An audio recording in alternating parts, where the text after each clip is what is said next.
议员李宗诚关心个人被诱拐骗到柬埔寨案例，议员表示，有一位今年3月去柬埔寨阿兰区青年，4月就失去联络，家属现在看到新闻紧张，8月才报案。不过，议员表示，这拢是要靠中央，质疑地方根本无能为力。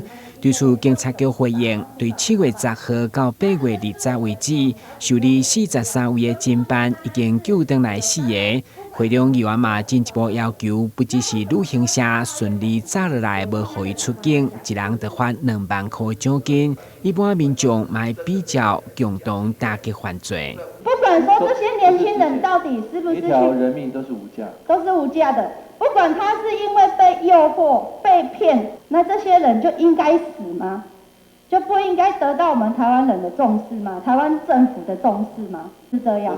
不是无能为力，我们必须把它盘点出来，然后对于知道他具体所在的，对不对？赶快通报。地方要赶快把这一些资料收集完成，通报去给上面的人，然后上面的中央的这些单位再来处理这些问题，是吗？是的。本身嘛担任各阵教练李宗诚相当唔甘，伊爆料目前成功建立兄弟职业棒球队的阮玉志，其实伫生化高中棒球队时，却接受教练唔形成严重的虐待，而且伊竟然是以药品教练来抵制专业的教练，破坏体制，有人收集伊这罪证来清明，有阿嘛强烈认为伊无责任，要求退案。其实这个案子为什么会现在才拿出来说？